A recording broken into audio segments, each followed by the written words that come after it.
Hi there, in this lesson we're going to look at increasing and decreasing values using a calculator by a percentage. Now the first thing that comes across in these kind of exercises is sometimes you need to recognise what words mean increase and what words mean decrease. So I've got 6 words here and we're going to try and put them into categories. Which one would you increase in amount if this word cropped up, or which one would you decrease in amount by? So the first one I'm thinking is discounts. Pretty obvious. We talked about that before. You would decrease in amount by that if you got a discount. So if you get a discount in a shop, you would take money off, wouldn't you? To get a paid rise or to raise something, that's kind of increasing, isn't it? If you raised a bar, the bar would go higher. If something was more than it was previously, that would be an increase.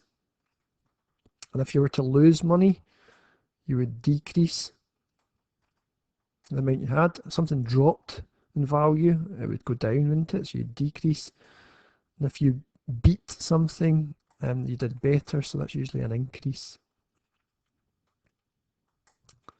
So there's some words that can crop up, that whether you want to do an add sum once you've worked out a percentage, look out for these words: raise, more, beat, or then a decrease, you do take away some, discount, lose, or drop. There's other ones too, but they're the main ones. Okay, let's look at a few examples of increasing and then decreasing. So let's look at a simple one first. £55 is increased by 23%. So you've got to work out 23% first. Just type in your calculator, 23 divided by 100 times 55, and it'll pop out as 12.65. And make sure you do an add sum, because £55's been increased by this amount. So 55, add that on, and you'll get an answer of £67.65.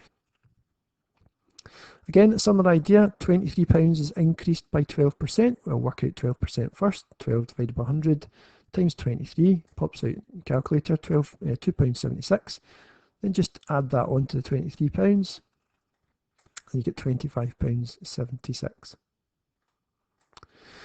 Okay, let's look at a more worked example in terms of real life. So let's look at this managing director's salary, £420,000, a lot of money. Much more than anything I would be close to. This year he got a 7.5% pay rise. What's his new salary? Well, he's already got that and he's getting a pay rise. But anyway, let's work it out. So 7.5% divide by 100 and you multiply it by his salary.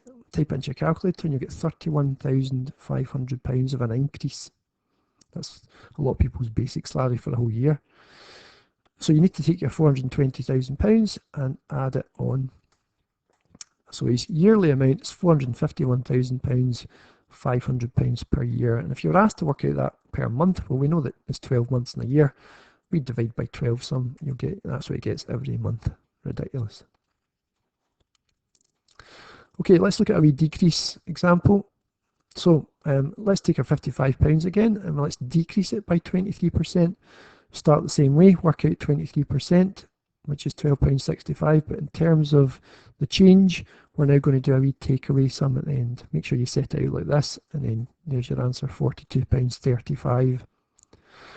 Same idea here, £23 is decreased by 12%, work out 12%, 12 divided by 100 times 23, £2.76, and make sure you do a takeaway sum.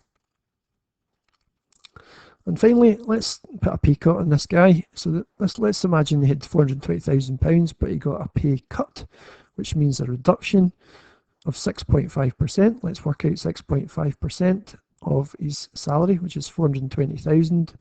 That works out as £27,300, and make sure you do a wee takeaway sum to work out what he now gets per year. Still a ridiculous amount of money.